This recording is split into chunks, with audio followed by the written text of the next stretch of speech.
Did we? Yeah, I pimped the shit out of it. Watch link? Yep. Oh, okay. Oh shit. What's up, metal motherfuckers? This is live episode number 4. Oh, we're up to 4 already? Holy shit. Yep. Damn. Episode 4. And today's subject, we're eventually going to talk about that one show that you missed that you regret. I don't know. It's going to be hard just to pick one, man, because there's a lot I fucking missed and regret. Yeah, dude, I've definitely missed a couple myself. One of them being down. Oh, hold on. My fault. I fixed it. Me too. But yeah, we got a couple subjects we're going to talk about today. Some shit we've seen in the past week or so.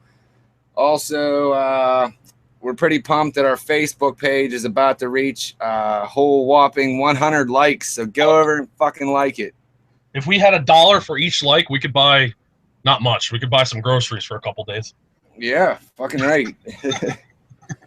But yeah, put in the chat if you're in here a show that you guys missed that came to your town that you were pretty bummed out about, and we'll see where it goes from there. And we got a couple subjects we're gonna bullshit about. First one to bring up is it's kind of a weird one. It's about Baby Metal performing at the Alternative Press Music Awards, and was joined by Rob Halford. And myself, I'm not a huge Baby Metal fan. The music's pretty fucking brutal until the girls start the anime stuff. But they're fucking heavy as shit. I never sat down and really listened to too much of them just because, honestly, the band name just turned me off. I'll be completely straight with you. That band name just completely turned me off. What I did see of them, they were fucking brutal, dude. Oh yeah, dude. I forget the guitarist's name, dude, but he fucking shreds. And that's what I'm saying. I will give it up because I don't know if they faked it or not. But during Breaking the Law, the 2 other girl singers came out with their guitars and it looked like they were really playing, but I don't know. But the thing that got me is what's her name? Sue Metal, the main singer. As a metal fan, I think it's cool because you can just see how excited she is that Rob Halford's up there jamming with her, dude. Which, I mean, imagine that fucking the metal god coming out and jamming with you. That's so fucking cool. Oh, fuck yeah. I would have shit myself. I would have literally probably shit my pants. Yeah, man. And you know, they did pretty fucking good, too, man. I was actually shocked they didn't butcher it. And it was pretty cool to see, dude. Like I said, just the look on her face is what did it for me because you can see her excitement. And look how fucking young they are, dude. They got Rob Halford out there just to be able to do it and be cool. I give them, 2 thumbs up on it. I've been noticing he's actually been pretty outspoken for them. I think I remember a couple stories where he was like, people were talking shit about them. He was like, well, fuck off. They're awesome. Yeah. I've seen fucking a lot of bands actually like promote them. Like I seen them taking pictures with Slayer and shit with Kerry King. That's awesome. Yeah. And then speaking of Slayer, I shared it on Metal Monday's Facebook page. There's a video going around, and after this is done, I'll put the link in the description. But some dude actually, he didn't like spit directly on him. It sounds like Tom said he flung the spit at him. Yeah, and he just keeps saying, "No, what was that for? No, what was that for?" Are you sure it's spit? It could have been jizz. They look kind of the same. Yeah, dude, who knows? But he just kept asking the guy, "Why'd he do it? Why'd he do it? Just tell me why." And then the crowd just starts chanting, "Kick him out, kick him out!" And finally, he just says, "All right." He like motions to their security guard, and dude comes and gives him the boot. You're there. You paid money to see a band. I don't know. I wouldn't go pay money to see a band I don't like, especially, if maybe the opener I liked and I wasn't so good with the headliner, I would just fucking leave. Like, why are you going to say that? You must have just been drunk as shit or something. Dude, and does he, realize how lucky he is that he did not just get his fucking head stomped in? It's a fucking Slayer concert. Like, he is so lucky somebody did not just fucking knock his block off. That's kind of surprising. Yeah, dude. That's what I was waiting to see. I'm like, where's the crazy fucking 50-year-old biker that's going to come over here and just destroy this kid? The best part is just fucking Tom just go, why? Yeah, that's all he keeps saying is, why'd you do it? I would probably be the same way. It's like, why? Yeah. Fuck, man. Why are you being a dick? Yeah, like, what the fuck's your problem, man? Dude, that's what it's like I said, I shared it on the Metal Monday page. It's like a 1.5 minute long video. It's fucking crazy. Yeah, it's fucking. We got my buddy Rod in here. What's up, Rod? Rod Stewart? Yeah. I'm just fucking around. Dude, this dude, Rod Gill, man. You got to go check out his Facebook page, dude. He makes these really fucking badass, like, death metal, black metal, like, melodic. He actually made my original intro music, dude. And fucking, yeah, dude. He makes some badass fucking, like, crazy tunes, man. Like, real fucking good. You got to check him out. I told you earlier I was playing. This isn't very metal related, but for an hour earlier I was playing fucking dueling banjos. I just couldn't stop, man. Were you playing it on the Odin? I was playing on the fucking banjo, motherfucker. Oh shit! He was getting real with it. Nice. Oh, dude, I just kept going. It's like the never ending song. You know what I mean? You just dude. Fucking dig it. It's fucking funny as hell. And then one of the other subjects I was going to bring up, this was actually crazy. I mean, they said that Adam D's been talking about it for a while, but it must have, I wasn't paying attention. But Adam D from Killswitch Engage and George Corpsegrinder Fisher formed a death metal group, and they just released the name, and it's Serpentine, or I guess that's how you pronounce Serpentine Dominion, which is fucking pretty crazy, dude. Like, I don't know how I didn't hear about that. They're Serpentine Dominion. It's got to be some Satan name, but I'm just saying, these metal bands, they got to be running out of names to call themselves. Dude. All the really cool band metal, the metal band names, they're all fucking really taken. Slayer, I don't know. They're just running out of shit. They're just putting shit together. It's just like fucking Coffee Grinder Toaster is going to be another one, probably. Waffle Iron. Well, speaking of names, like I was just telling you before we went on about Jason Newsted's new band for Metallica, ex-Metallica bassist. Yeah. He's doing like an acoustic, a duo. It's nothing you'd expect to hear from. Well, I guess if you only know him from Metallica, it's nothing you'd really expect to hear from him. But that's pretty decent. Yeah, is he still doing Flotsam and Jetsam? Do you know? I have to look, to be honest with you. I want to say yes. We should ask Marianne. She'll probably know. Yeah, she's in the chat. She knows her shit. All right. I got Wikipedia quick. Oh, there's his band Echo Brain he was doing. Fucking Voivod he was in. He was in Voivod? He was in Voivod for a bit. I didn't fucking know that. Yeah. That's fucking crazy. Played with Ozzy Osbourne for a while. He played with a lot of bands, actually. Shit. Yeah, and I know from some shit I was reading and I watched, his split with Metallica was kind of on bad terms. Like, you can tell from what they were saying, he had it planned and was just looking for a reason. I don't know, man. Yeah, that was crazy when I heard he quit. I was like, holy shit. Yeah, she joined. They don't have good luck with fucking bass players, that band. No. What's up, Mary? Metallica? Yeah. Yep. Flotsam and Jetsam's still going. They just put out a new album. It's actually pretty good. Nice. Oh, cool. I'll have to check that out. Everybody, this is Marianne. She knows her fucking metal. Whenever we're like talking and we ain't sure, she's like, boom, boom. She's a metal encyclopedia, this lady. She's got the metal Wikipedia. No, I'm not. No, I'm not. You definitely. No, I'm not. There's tons of people.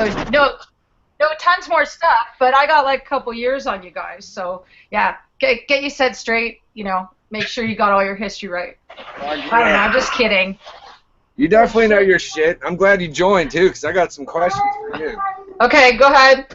Well, I'm saying... Okay, so did you guys have fun interviewing Jimmy Bauer, first of all? Woo, Bauer Power. That was a fucking train wreck for me. Josh 2 or Josh A, whatever you want to call him, he was losing his shit, man. He was excited. I was fucking just sitting here dying laughing. It was great. At first he called my phone, and that just tripped me the fuck out. I was like, oh, fuck. Jimmy Bauer's phoning me. Yeah. Well, what was super cool about the guy is he sat and, it took, for some reason, it kept getting messed up. So for like 15 minutes, we were back and forth with normal phones, Google phone, the Hangout, and he stuck it out. And actually, he didn't just say, I'm out of here. But that's totally, like, for me, when that kind of stuff happens when I'm doing interviews, like the phone cuts out or you get a bad connection, always mean you're going to have a good interview because everybody's already gone through the shit. True.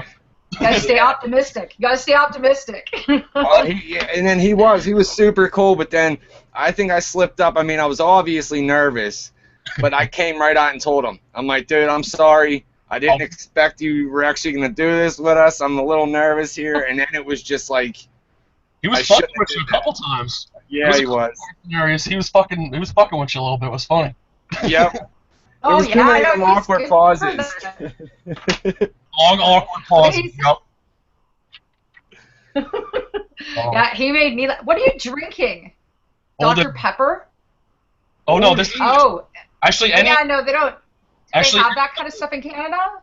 Any liquor or drugs you see here is actually fake. This is ginger ale, and what I'm smoking is tobacco, just so everybody knows. Yeah. Oh, all right. That's why mine's blocked off. Oh, there we go. Nice. You're probably shooting some heroin up. We don't even know. Nice. Yeah, no. Oh my God, that's so 1990s. No way. Yeah. That's like before you guys were born. Kurt Cobain popped in my head once you said that's so 90s. I don't know. Dude, that's actually one of the things I remember from the 90s. I remember all that shit. Like, that's definitely one of the areas of the 90s that I'm like, I kind of remember, you know?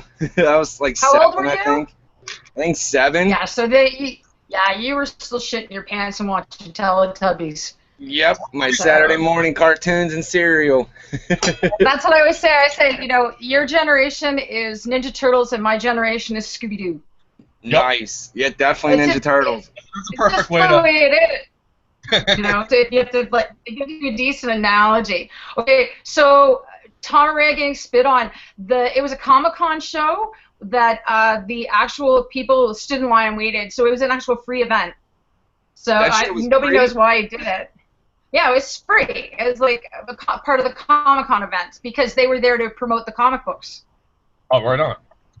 I'm so shocked that dude didn't get his fucking ass beat. I'm floored. Some Slayer fan didn't just go off and deck him. I'm proud of Uncle Tom. I think he handled it so well, and he just really wanted to know why the guy was trying to spit hepatitis C all over him. Like, I get it. I understand. I'd want to know too. I'd make him get blood tested. Too, well, just tell me why. Why'd you do it? I would go get a blood test after that, actually. That's...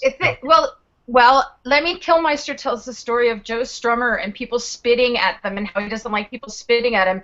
And Joe Strummer actually, somebody spit right in his mouth and he got hepatitis. Oh my God.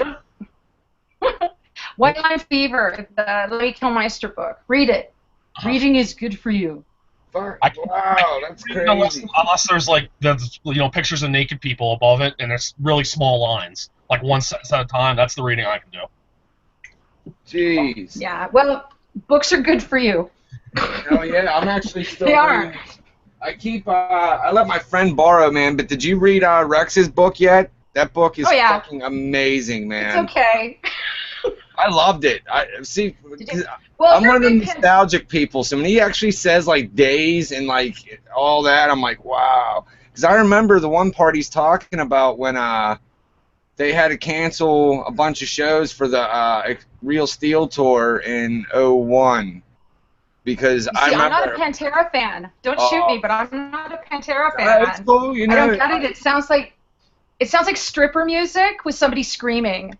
Oh man, dude, Pantera is my shit. I know. I just remember I got tickets and they postponed it, and I was like, how old was I? 16. So I was so fucking bummed. Like, what do you fucking mean they're not gonna come? And then when they actually set the date, I was so happy.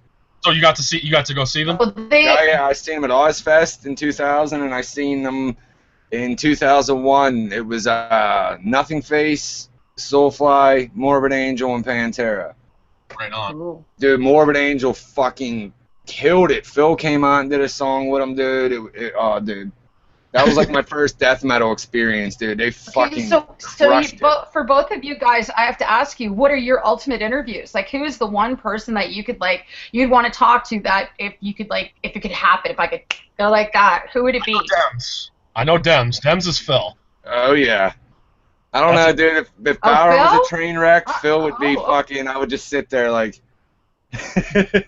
Bauer was an experience though, because I love Jimmy Bauer, so I'm definitely gonna knock that one off the list. Like I enjoyed everybody that we've interviewed. They've all been fucking awesome. Yeah, because I did them all too. The Junior Varsity Illegals. Yeah, they were all super fucking cool. But the thing is, like Jimmy Bauer, I've been jamming fucking the Down and shit since I was like 16 years old. So out of everybody we've interviewed, he's somebody that I've, like, you know, grew up jamming to a band that he played in. So that's why it was like, yeah, he's a salty dog. He's a salty dog, and he's not a dick about it. You know, he's a good guy. He's had some fun, and now he's got a nice family, and he's, like, super cool. Oh, yeah, he was so fucking cool, man. Once he finally saw my message about the interview, literally 10 minutes later, he said, okay, is an hour good? I was like... we had zero time to, like, prepare. We were already set up to interview Bruce Corbett. Yeah, that was 2 hours beforehand. So literally, they both messaged me at the same time. Finally, like, okay, we could do this now, and they wanted to both at the same time slot. I'm like, oh. He called me. I'm like, you're fucking lying. You're lying. He's like, dude, Jimmy Bauer, dude. He wants to. I'm like, you're fucking lying. I was still loading up from work to get home, so I'm like. I turned around, got off the phone, and looked at everybody. He's like, motherfucker, as soon as we get back, I'm sorry, you're unloading this truck on your own. I got shit. And as soon as we got back, I punched down and fucking gunned it. We had zero time to write any questions, which kind of sucked. But we just played it, you know, just started bullshitting with them, and just the questions came, you know?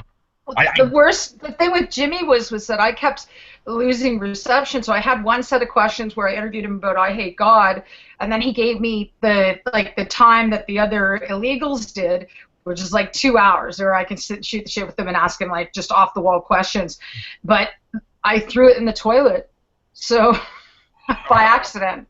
Shit. It was the. We're gonna help you get it. He definitely had that reception for us too. Oh, he took a piss during our interview. Oh, no. Yeah, dude, I forgot all that. Oh, yeah, he did. He went and just, while we were talking, we just went in and took a piss. He set his phone down, right? He's like, do you mind if I piss? And I thought he was kidding. He fucking did. Yeah, but when you get to be our age, you can't wait around. Like, you just have to do it. Oh, fuck yeah, I was right. I mean, at the time he was busting balls, too, so I actually thought he was kidding. And then he said his phone down. I'm like, holy fuck, he wasn't kidding. Well, the best part was he goes, you guys can't look at my cock. That was the fucking... Oh, man, I fell off my chair. It was... Oh, man. And then what was real cool, though, is because I felt lame asking it, but, you know, you do got to ask those questions that they've been asked a million times. You know, it's just, it comes up. So, fuck it. And I did. I was like... And I even told him, I'm like, I know what your answer's going to be, but I got to ask anyway, how does it feel that people call you, like, one of the godfathers of Doom? And as soon as I said godfather, he already knew what was coming. And he's like, but I'm not. And I'm like, I know you don't consider yourself it, but there are tons of people that do. Like, how does that make you feel? Well, yeah, but, so I sort of look at him as, like, I look at him as sort of the John Bonham. If there was a Led Zeppelin of the NOLA thing, it would be, he's like the John Bonham, and it's sort of like, he's sort of fit himself in and kind of, and I hate to say a fatherly figure because I wouldn't, you know, but he really, people rely, like Jimmy's not, he's a can-do kind of guy from what I got, and he was just like, you know, like anybody needs Jim, you know, I want to keep busy, I don't want to be bored, and he's got a great home life, so, you know, I mean, this is a time, like, that's what they were saying about Superjoint Ritual, is that this new album, they're more coherent than they've ever been before recording. This thing is a car wreck. So, yeah, which means it's gonna. Many people are going to die this fall because they're going to get a shot of. They've got their Scour for right now, then they've got their Superjoint coming out, and the illegals are hot on that trail, and it's going to be like Larry Carmichael Hoole. Oh yeah, Larry's a drug dealer. We also got War Beast coming up. Don't forget that. Yeah, dude, Housecore is pumping it the fuck out. Housecore, War Beast is up there next week. Honky too, yeah. Well, I'm a huge Honky fan. Like I don't know if that's your jam, but it's like it's an undefinable fringe sound, and I think they're like Bobby's given an opportunity to really. Like, I know he's great with Pepper because they're kind of like a married couple, but, well, no, he used to be his guitar tech, right? So he knows his tones better than anybody. Oh, right? I didn't know that, actually. Yeah, he was definitely their tech, and that's why they want to I think he's teching the was teching the COC show in the spring. So anyway, but because all the Down shows got canceled or whatever. Anyway, but yeah, like Bobby was the perfect choice when Kirk left. There was no other choice but it to be Bobby, I think. Oh, and I remember that tone that Pepper Keenan gets. That tone that Pepper Keenan gets, man, that thing is sick. That is sick stuff. No human being should be allowed to make that kind of noise in one way. Kirk and Pepper really complement each other so good with their playing style. It's completely different, their styles, I would say, but they just fucking play together. What's crazy, dude, is everybody sits there and says they're so out of tune. No, they're fucking doing that shit on purpose. So fuck off. Like, I can't tell you how many videos I watch on YouTube of Down live. Go read the comments. Oh, they're so fucking out of tune. Blah blah blah. No, they're fucking not. Like in live shows ain't perfect either. Come on. It's kind of a bummer to watch stuff online, though, isn't it? What's that? Like, you guys watch all your stuff online? Well, I don't want to watch a lot of this stuff on concerts and stuff like that. I like going to the show. Yeah, I like watching all the European shows online because, you know, they're fucking crazy over there. And that's what I was going to say when I just went and seen Down back in, I think it was May. They were here on the Eastbound and Down tour. It was so fucking I saw that tour. Yeah, it was an awesome fucking tour. I seen it when I came up here to Pittsburgh, and Dora and I got the VIP pass, and they did the sound check. It was awesome because Pepper just started busting out all kinds of CIC shit. It was fucking awesome. But did he do Perfect Strangers? Because when he was they did Perfect Strangers. Well, that tone right there, that Richie Blackmore tone, it's sickening. Like, to be able to obtain that kind of a tone is like a big deal if you were a musician. But I'm not, but apparently it is a big deal. He just makes it look so easy too. He started singing, and then they went into Albatross, and they did all kinds of fucking shit. It was awesome. Yeah, man. They made the VIP really fun, and that's actually somebody was talking. Here's a good topic for us. Talking about the VIP thing. Some people are saying, I don't think I should have to, like, Zakk Wylde right now is doing a big thing where he's got his Doom crew and the VIPs and everything. And I was talking to Burton Bell from Fear Factory about VIP tickets, because I was kind of saying, I don't want to, I don't feel, why should I pay? But he said it's a necessary evil now because they aren't making the money off the recordings. That's what I'm saying. Yeah, well, I guess it depends on how much the package is. But I mean, you're paying, like, let's say Down. It was $130. That's what it was for here. And it included the year before they didn't include a ticket. You got to buy a ticket separate. It was $90, but you had to buy your ticket separate. This year it was $130. It included. But the tickets were $26. What's that? Yeah. The tickets were $26. No one's getting rich off this. Like, I mean, this is something that really needs to be put out there, is the fact that merchandise, buying things online is the way to get these bands to be able to afford to come and see you to your small towns, to wherever, people say, oh, well, they never come and see me. You know why? Because you're not being proactive. The way you be proactive is that, you get a hold, it used to be get a hold of your local radio stations, but nowadays, start a Facebook page. You get enough signatures or whatever, you poke the PR, and that's how you get stuff. That's an actually awesome fucking idea. I never even thought of that. I just remember getting into an argument with somebody up here in Pittsburgh because, Down was like, okay, we're coming to your city, blah, blah, blah. And somebody was like, that's fucking bullshit. Oh, I got to pay an extra $100 to get to meet you guys. And then I got on there. I was like, no, first off, and I said exactly what you said.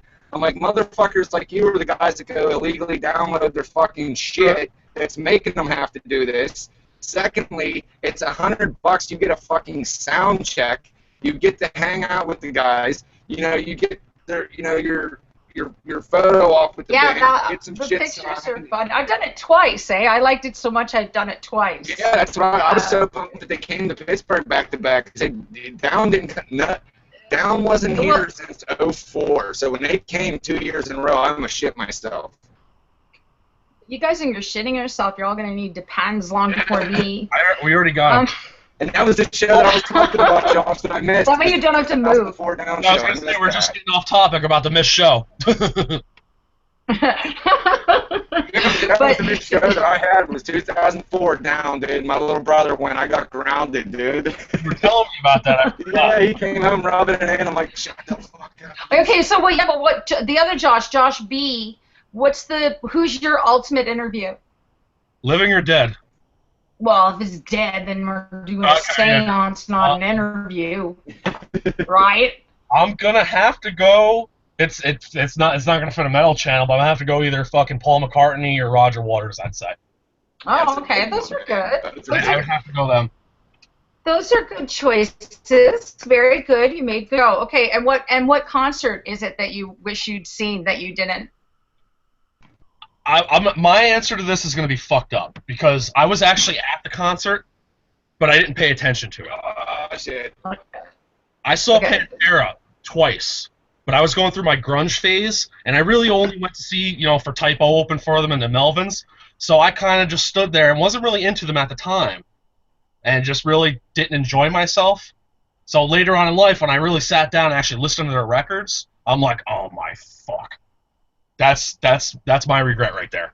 I don't mean to rub it in, but that was the era when they were fucking killing it. When I seen them, they were on their, like, I don't even want to say slope down, but Phil was like, he was, you can tell he was wanting to start doing his other stuff and all that. You seen him with Typo, dude. That was like prime fucking. I was like fucking the Typo. I think I was 12 years old, and then the fucking Melvins one. I think I was like 13 or 14. They came really close to each other. Okay, my first concert when I was 13 was Black Sabbath with Ronnie James Dio. Fuck yeah. Mob Rules nice. Tour. Oh. Well, it just shows you how much your life sucks, and my life is so much better being born 10 years earlier. Fuck yeah, you got to see some real good shit. That's why. Did you see Randy Rhoads live? I didn't get to see Randy Rhoads, but he was just about the same time that Robert Plant went solo, so I went more along the Robert Plant side. But I remember, like, did you see what happened in New Jersey this weekend with the Guns N' Roses? 30 people got arrested for misdemeanors. Like, yeah, real rock show finally. Like, just drunk and disorderly and just, like, being assholes, right? Like a real rock and roll show finally. Oh, that's awesome. Everybody walks out of these things now fucking texting like zombies. Oh, yeah. Oh, it's fucking horrible. Phil fucking snapped at the last Down show because people were doing it. I was actually getting pissed because I was like, even though I did the VIP, I don't like being front row, man, because you just get, especially when there's a barricade, you're getting, like, crushed, so I sit back, kind of. And if you're drinking a lot and you got to go take a piss, it's a pain in the dick to get out and go get your spot. And all I could see was everybody with their phones. I just stayed back. Oh, I just want, like, the only time, me personally, the only time I'll take a cell phone out as a show is if I'm just fucking taking pictures or video. Because you got to have your moments, you know what I mean? Yeah. You're at the show, you got to do that, but. I ain't gonna lie, I busted mine out during fucking Ghost Along the Mississippi. I pulled it out. What are you saying, Marianne?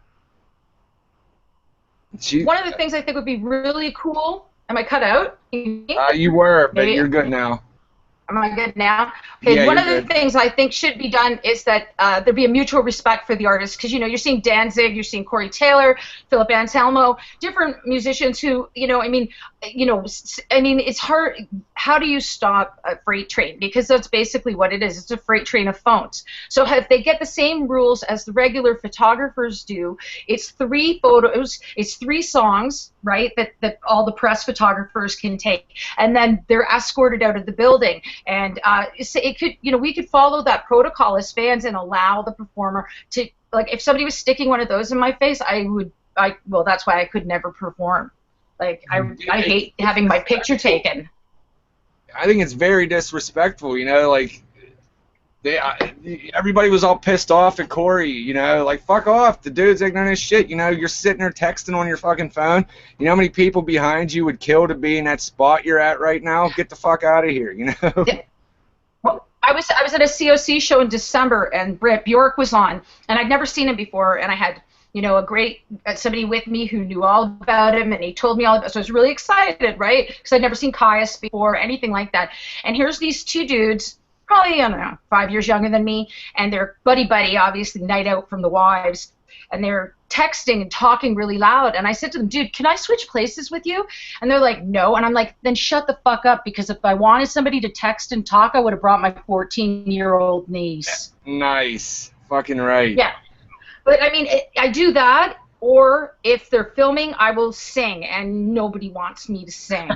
And it will absolutely ruin your video. But yeah, that's what I do. Sometimes I'll put my hand up in front of it. But yeah, I just think you're there for the experience, and part of that is that it's almost like a sacred passage that you share only with those people in the room at that time, because you all have one thing in common. Mm. And taking that's why I love metal shows, man. Yeah, but taking that and exploiting it and saying, I was there, check it out, I was there. Fuck it, man. Go to the show. Exactly. Unless you can't, like it's in, wherever. But I mean, that's I think one thing I love there about has to be some Pittsburgh. sort of etiquette. You get a lot of shows?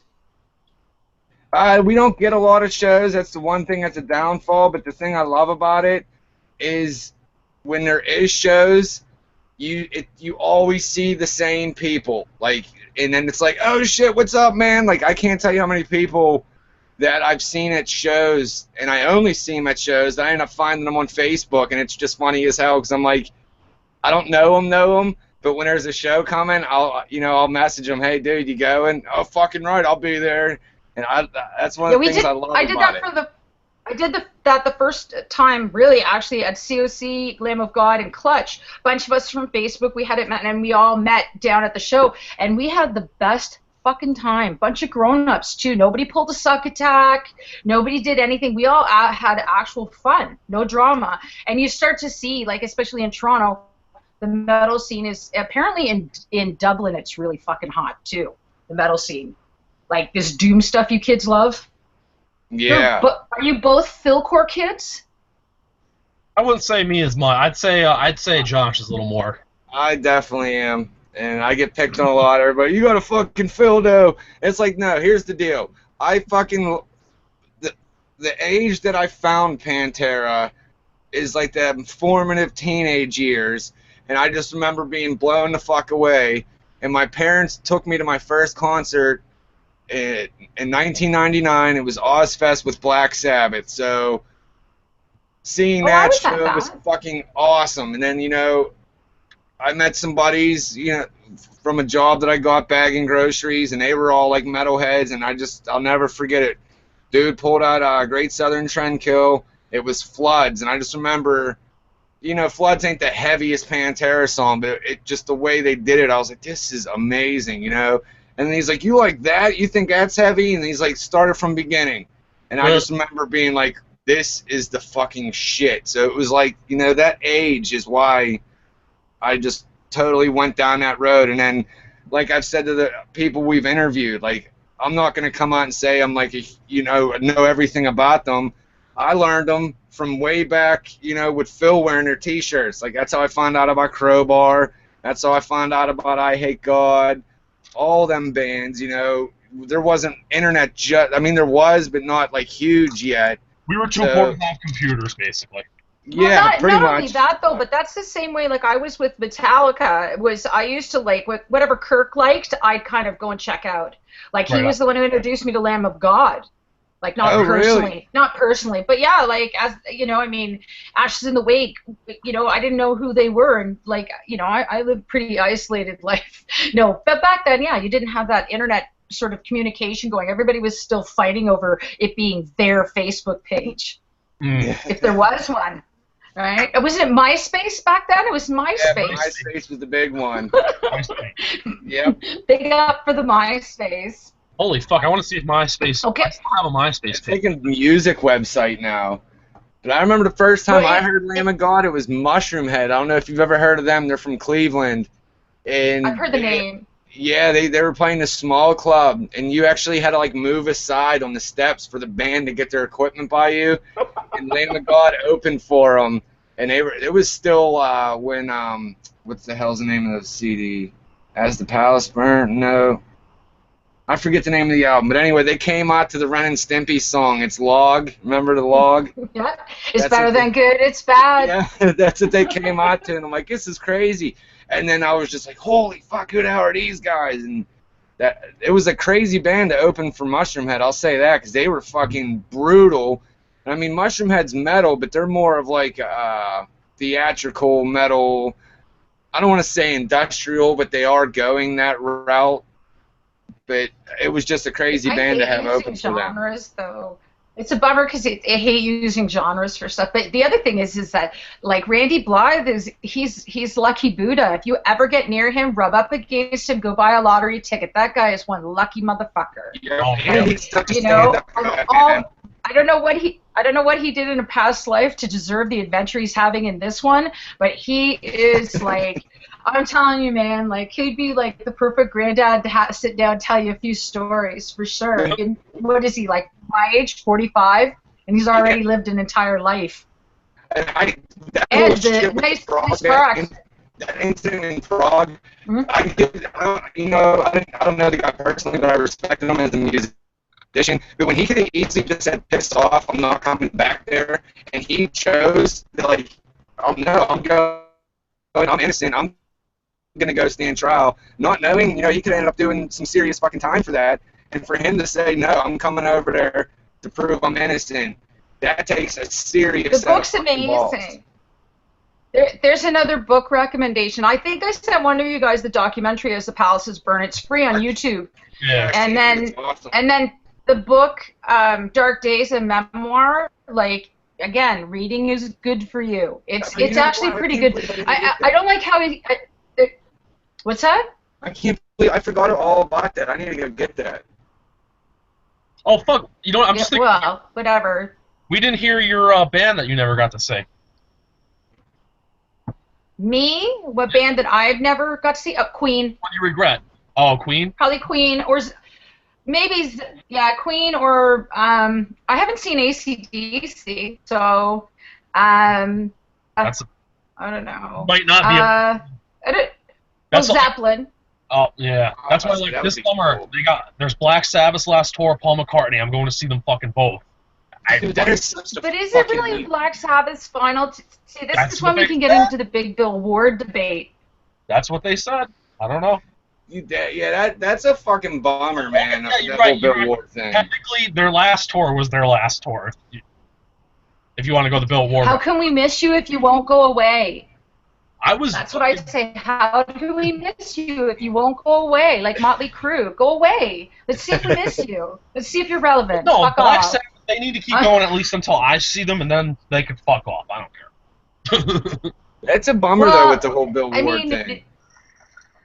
Well, the Bill Ward thing is just a lack of respect, and it was basically, well, you'd figure that most bands, I mean, let's use Metallica again, as an example. When they hired Robert Trujillo this time, they divided everything 25, 25, 25 instead of making him an employee like Jason was. Oh, no and shit. So that's is that what they did to Jason? Well, I mean, whatever. I might be wrong, but I could be speculating. But at the same time, they never treated him as, they always treated him like the new guy. And so, he wasn't treated as an equal partner. And that's kind of what was happening with Black Sabbath is they just didn't want to give Bill the 25% of the respect or the money or whatever it was. They wanted to hire him on as an employee, and he's not. He's Bill fucking Ward, man. Fucking A, man. One of the originals.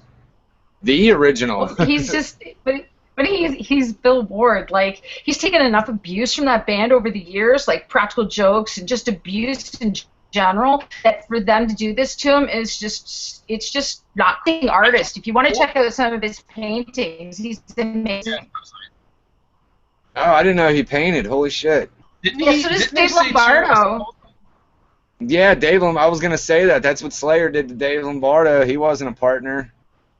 Well, Dave Lombardo again, another, they're various contract employees, right? And the thing is that each time they go out, there's a contract put in place, like, and that's, does that change the dynamic of the band? I would say maybe. I don't know. I've never been in a band, but I know that there's a lot of bands out there like Clutch who don't even have contracts, and they fucking kill. Right? Like, Clutch is a great band. You guys might not like them, but I love them. I only know, I hate to say it because I'm gonna feel like I'm gonna look like a moron, but I only know a few Clutch songs, but the ones I do. Oh, me too. No, me too. Yeah, I just found them last year when I interviewed Tim Salt, in May of 2015. Oh, you've been missing out. Huh? Oh, you just found them last year. You've been missing out. Yeah, just last year. So Psychic Warfare was my first album. Oh, right on. I've seen them like 4 times since then. Yeah, and that's what's crazy. They come through Pittsburgh a lot. Go see them. It's different every time. They play at the venue too, right down the street from me all the time too. That's where I just fucking miss Zakk Wylde too, with the Book of Shadows tour. I'm going. I'm actually think I'm covering it actually, so that's cool. I asked for a face-to-face. Oh fuck yeah! Take a lot of pictures. Yeah, no. Well, I don't take pictures. I hire somebody. Well, I have somebody else who's doing that. But yeah, well, I asked for a face-to-face, but I'm not quite sure what I would say to Zakk. Like, you know, besides. Do you review the shows, or do you like write a call? Sometimes. Sometimes it depends on. But most of the time, what I do is I pay for my own tickets. I don't go for free, and that way I give a fair review. But I'm also not going to give somebody sour grapes. Like, just because I didn't have a good time doesn't mean buddy down there didn't have a good time. If I didn't have a good time, I'm not going to write about it. If I don't like the music, I'm not going to write about it. I want to write about positive stuff. There's enough people out there being negative. That's what. Do me a favor and message me a link for your work, because I'll put that in the description of this so people can go check out some of the calls. It's not work. It's just a hobby. It's just a hobby. That's an awesome hobby, and the people that are into this will definitely love to see. Oh yeah. What you've done. Or not. Yeah, well, it's grammatically incorrect, so probably your crowd will be into it. It's very poorly written material. People can relate. Hey, all right. This is a poorly written show, so. Oh yeah, people always bust my balls. You can't put a sentence together. I'm like, because I don't give a fuck. You know what I mean? Whatever. No, you really confuse people when you start calling them yins. I can't help that, dude. I try so hard, man. Even when you were saying that to Bauer and Bruce Corbett, they're like looking at you like, huh? It takes some of them to understand the fucking slang. Yep. People are always like, what the fuck do you mean? I'm like, sorry, dude. It just slips, man. The local thing. What? Now, did you tell Jimmy you love him, though? What's up? Did you tell Jimmy you love him, though? I think he knew I loved him. You're the best, and I love you. Okay. I didn't pull. I tried so hard not to do that, but I did. I straight told him. I was like, dude, I'm nervous. I'm sorry. So he knew that I was a fanboy. He knew. But I was cool as a fucking. I was nervous up beforehand, but I was cool as a fucking cucumber. I don't know how you did it, dude. I even did the whole mellow, and then fucking soon as his face popped up, I was like, oh fuck, he's here. I was smoking a lot of weed because I smoked a lot of weed during the Bruce Corbett interview, and that was right afterwards. So I was like, whatever. Remember, I almost fucking we thought Bauer was gonna only be able to do a phone interview. I was gonna let fucking Dems here take it over. That was super cool with you too, man. I knew you were a lot more, like, I was excited about it. I could tell you were just really a lot more excited about it than I was. Dude, I almost wrecked my fucking work truck, dude. Fucking like 80 and a fucking 40. There you go. It's cool, too, because nowadays, with the management and stuff like that, these guys get to choose who they interview with and what they do to promote themselves now, because the record companies aren't dictating to them. Most of the, I don't know about, the people with big record label things, but pretty much everybody's on Nuclear Blast, or Metal Blade. Metal Blade's been around for a long time, but Nuclear Blast seems to be the one that's really picking up bands that sort of were like the opening acts of the 90s, and now they paid their dues, and there should have been time then and money then, but it just wasn't like that. Do you know, do like big record contracts even exist anymore? Justin Bieber, buddy. That's a very good question. Yeah, I guess. But besides Justin Bieber and stuff, but Justin Bieber. Well, look at Kesha. Let's say if we're gonna get she got fucking screwed. In more ways than one. Anyway, you can turn this into a Bill Cosby joke too if you want. But the idea is that, I think there's a lot of questions now when it comes to money and comes to touring. Do you need a manager? Do you need a tour manager? Yes, you need a tour manager. So can the tour manager be the manager? Who knows, right? That's how things get derailed on the road, right? It's so much. But when the record company steps in, it's interference. It's just like you've got some guy going, well, here's a story. Jim Martin told me about Lemmy Kilmister. Tim Martin from Faith No More, yes. Okay, anyway, so he told me that him and Lemmy were in Europe on a junket, an A&R junket, and, you know, they had this guy with them from the record company, and he wanted to be Mr. Joe Cool, so he said to Lemmy, hey, man, can I get a line of your Coke? And Lemmy said, sure. And then for 2 or 3 days afterwards, he was bitching he couldn't sleep. Wow. That's fucking... Well, Lemmy doesn't do Coke. Lemmy hates Coke. No to the dummy dust. It's not good. No, it's stupid. Definitely not good. See, that's what I like about... my bad, go ahead, dude. Oh, no, I was just going to talk about... I just keep wanting to talk about the Bruce Corbin interview. Go for it, man. That was fucking awesome, too, man. We got some fucking real emotion out of this guy. It was fucking great. Yeah, man. And he's such a fucking legend in Texas, too, to get to hear some of them stories from the fucking, you know, Dallas-Fort Worth area. He was there, man. He was at ground zero for all that shit. You guys ever been there? No, I would kill to be there. I almost went. I went to New Orleans. You need to do a Southern Trend kill. I went to New Orleans, and my cousin we were gonna go over to Texas, but I was kind of just going to New Orleans. I pretty much had to pull some shit to even go there, so I ended up only, you know, staying in New Orleans, that was cool. But I would love to fucking go to the Dallas-Fort Worth area, man. There's so much, especially for the genre of music I love, man. There's so much history for it there. Those bands, they're so underrated, man. Yeah, man, they are, dude. It would be fun to do like It would be fun to do almost like a Southern Trend kill, almost call it that, and like literally do like a death run. Because I know that Walter from the Illegals and Vaginal Bear Trap had said that they do mini tours, right, all just in Texas. Yeah. So, you know, I mean, that's what all fucking local bands do. Yeah, just turn it into a bus tour and you take all your friends. Well, hopefully nobody from my network watches this, but my network, I'm through Maker Studios. They do these things called offers. That's how I got to do that short film Red Room. If they like your idea, they'll fund you. And they actually gave a nice chunk of money for me to do the Red Room thing. They're coming out with another offer, and I have all the equipment I need to film. So if I get that check, I already told Josh, we're going to do something like you're saying, a Southern Trend kill tour. Fuck yeah, I'm gonna do Housecore. Do the Housecore Horror Fest in November. That's what we're trying to do. We're trying to get down to the house. Yeah, that would be fun. None of that's been up, but I mean. Ain't they doing it in 2017? I thought they were skipping this year. Well, I don't know, man. I hope not. I don't think they should. I've come up with a whole pile of ideas. I think they should have Uncle Phil's pajama party, and he'd pick a movie, and everybody sit and watch the movie with Uncle Phil in our pajamas. Well, Scott Shelby said he didn't get into it. He just said for some reason it's not happening this year, but Housecore just posted a thing for 2017. So if that would happen, that would be fucking awesome to get to go to that. That would be cool. Oh, because I guess, it would be amazing if it was this year. Because, I don't know. I think it's got a lovely tradition, and I mean, Corey Mitchell is so fondly remembered at the event. Yeah. Well, no, what? That he died? We all die, honey. Spoiler alert. Yeah, but the way it happened, man, the last day of it during cleanup, and fucking, from what I heard. He was doing what he loved. Yeah, that's what I was going to say. He loved. Yeah, so that's definitely a good way. The only thing is to make sure that the children have money for college.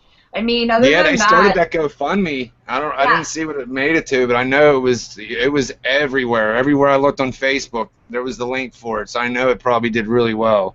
Well, my hope would be that somebody come in and complete, or at least end the Mouth for War book that was written originally by Corey, and Phil said he doesn't want it to be written anymore. But I think the estate for the children that's a part of it, but the other part is it's an important story that needs to be written.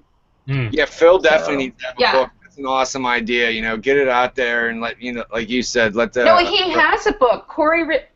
Yeah, I know Corey wrote half of it. Corey Richard. Yeah. Mouth for War. Yeah. See, that's the thing. I was one of the morons, and I don't have nothing to do with it anymore. But a few years ago, I started a Facebook page called Pantera Fans in favor of a Dime tribute show, and he actually joined I'm in favor. it. And see, I ain't gonna lie, I am in favor of it, but I'm not gonna push it. If it happens, I'll fucking ain't right. I'm gonna be all over it, you know. And I said with Zach Wild, I took that part out of it. Yeah. What's that? But you know what I think would be the best idea is that if we're going to do a tribute show, depending on if it's going to travel or not, is you have fans audition on YouTube and people decide so that they can not take the place, but merely pay homage to the guitarists, and then have people like Ace Frehley, Eddie Van Halen, Zach Wild, like really do it up, and you know, like, and have everybody there is like. It would be kind of like a G3, because you know how those like Satriani and Vi and Malmsteen will all get together. Who says you can't do that with a traveling band? But you've got, you know, their backup band's the same for every set. So why couldn't they do that with Rex and Phil and Mr. VP? You know, and then have these guitarists step in, and every different province or state, you bring in someone local, so somebody wins a contest. Yeah, that would be cool. Like Kills Dime. Right? Like Mr. Guitar Boy here, right? He could audition. Yeah. Bust out the Odin. I wouldn't have the fucking balls to step on stage with them.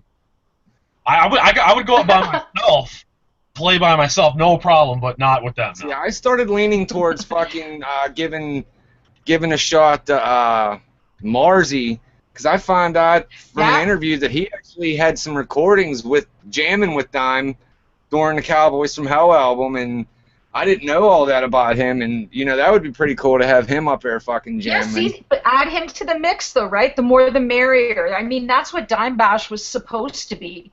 And it just, because some people, okay, I'm going to do a fuck you, Rob Flynn, for 2 seconds.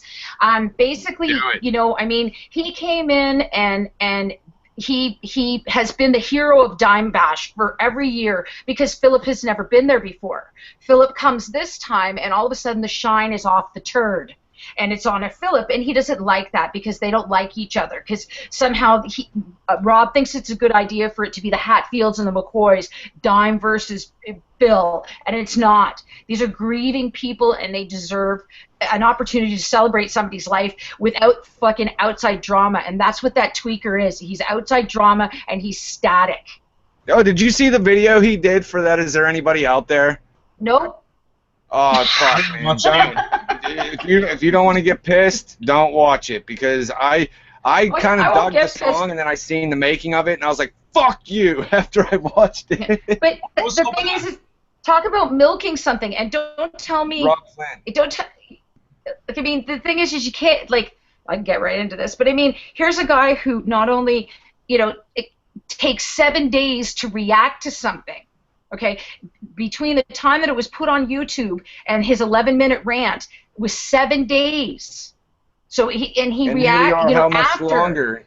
And, well, no, but I mean, what I'm saying is that if it had been an automatic, like, hey, you know, shouldn't he have said something there in front of everyone else instead of waiting and going home and masturbating in his own feces and then deciding? Yeah. Oh, yeah, and he tries claiming, he's lucky I wasn't on stage, is what he says. I wasn't on stage. He was on stage. Phil was dissing him. Oh, yeah, he told him to stop that stupid guitar tone. Yeah, he's like, you don't fucking know me. Well, but that's the thing. He said, you don't, like, if you watch it, he's like, you don't belong here. And that's what happened. It wasn't about racism. He'd watched this movie Selma in the hotel on tour earlier, that Bloodstone and Diamonds, the Evening With thing he's been milking for 24 months now. And he watched Selma, and I mean, that's a fucking very powerful film. And since then, he's just been all tweakerish over it. I think it's a bit of menopause. I think it's midlife crisis, and I think he's trying. The problem is that it's hard to be a thrash musician when you're rich. You can't write good thrash songs.